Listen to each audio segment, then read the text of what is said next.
記得幾年前，我還在土耳其的語言學校認識了一位伊朗朋友。我們聊到為什麼要來土耳其，他告訴我，他15歲的孩子因為在街上說了一些話，全家被迫離開伊朗。我問說了什麼，他說可能是批評政府，可能是質疑某些政策，我不確定，但我知道宗教警察找上門後，我們不能再待下去。那時我以為故事就這樣結束了，直到2026年的1月，伊朗再次爆發全國抗議。我聯絡他，他告訴我，我聯絡不上家人。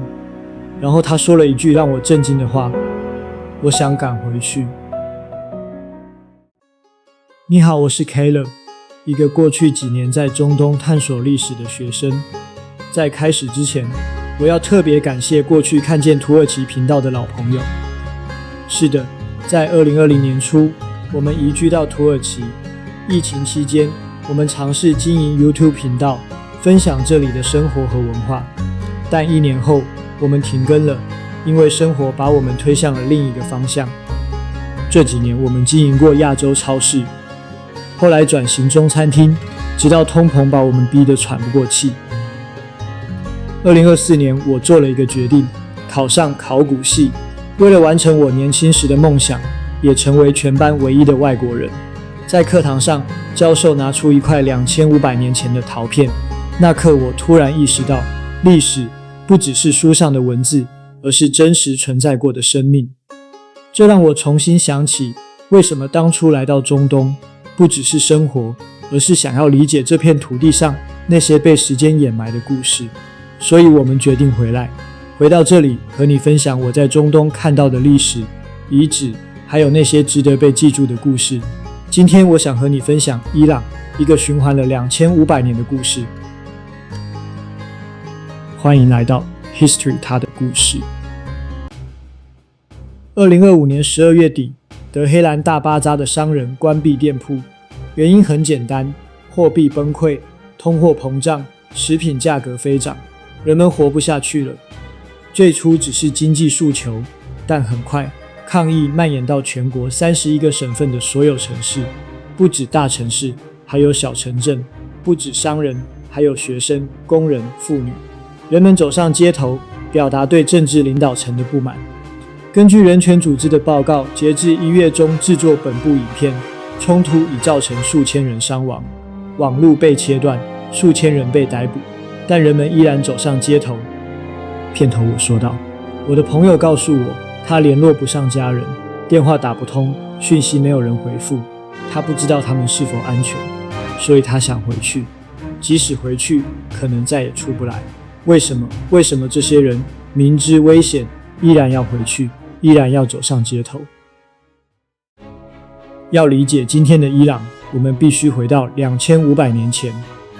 公元前539年10月12日，波斯國王居魯士征服了巴比倫，這是當時世界上最強大的帝國。但居魯士沒有屠城，沒有掠奪，他做了一件讓所有人震驚的事，他釋放了被巴比倫國王擄來的所有人，讓他們回家。他下令制作了一個圓柱，用楔形文字刻上這段話：我是居魯士，宇宙之王。我允許所有被帶來的人返回家園，我恢復了他們的神廟，我讓他們回到自己的土地，我不強迫任何人改變信仰。這個圓柱今天被稱為居魯士圓柱，保存在大英博物館。有些學者稱它為世界上第一份人權宣言。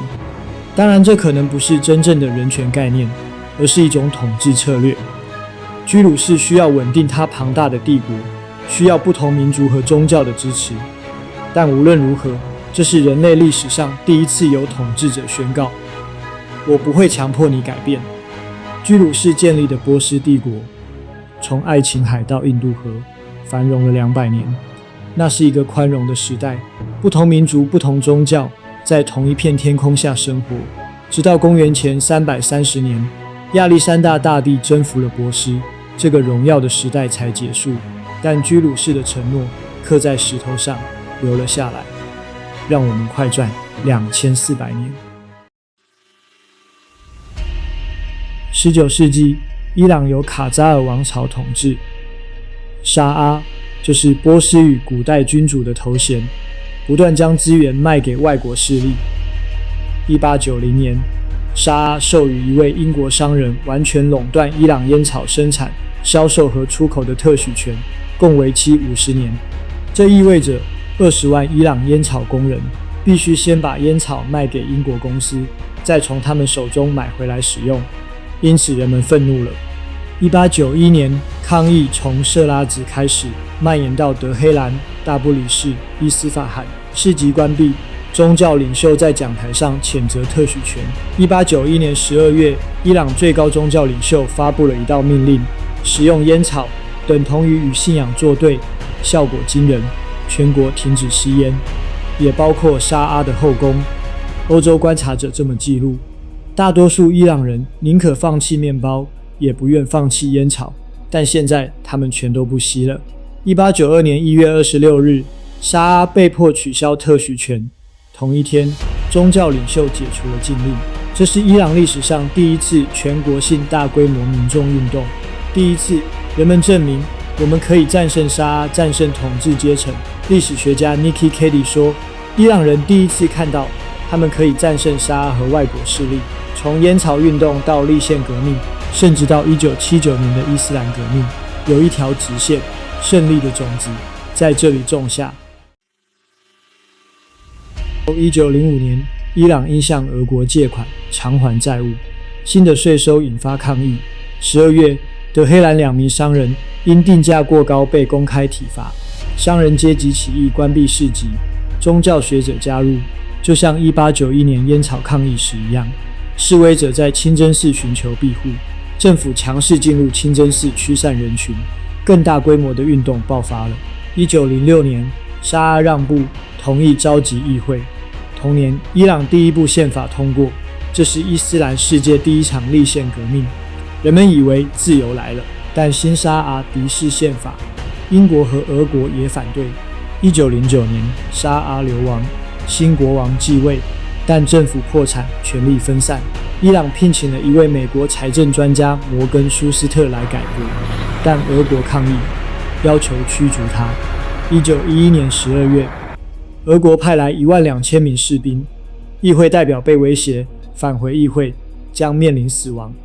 他們被粗暴地驅逐出議會，革命結束了。歷史學家記錄，失敗的原因是內部分歧、大眾冷漠、上層的階級對抗，以及英俄兩國的公開敵意。但憲法留了下來，議會的概念留了下來，雖然它在接下來的幾十年裡幾乎從未被真正遵守。1891年，他們贏了；1911年，他們輸了。在近代，這100多年的循環開始了。從居魯士的承諾，到1891年的勝利，到1911年的失敗，再到1953年的政變，1979年的革命，2022年的瑪莎·埃米尼，直至今天，2026年伊朗的街頭。這2500年，如同一個巨大的循環，人們不斷爭取自由，不斷失敗，不斷再起來。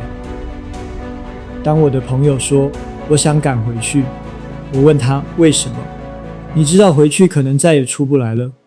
他沉默了許久，然後看着我說，因為他們是我的家人。這就是答案。不是因為他們相信一定會贏，不是因為他們看見了可能，而是因為有些東西比勝利更重要。家人、土地、記憶，還有居魯士2500年前刻在石頭上的那句話：我不強迫任何人。也許這就是循環的意義，不是絕望，而是我們有些承諾值得超過2500年的等待。當我最近看着新聞，常常想起這個故事。我想起我的朋友，想起他的孩子，也想起那些在街頭的年輕人。聖經裡這麼說：盼望不至於羞恥，不是因為盼望一定會實現，不是因為盼望本身就是一種無形的力量。也許伊朗的故事就是關於這種盼望，不是盲目的樂觀，而是即使在循環中，依然相信總有一天居魯士原著上的承諾會成為現實。你好，我是 Caleb。看到的歷史不一定就是真相，但歷史會在每個不放棄盼望的靈魂中找到它的力量。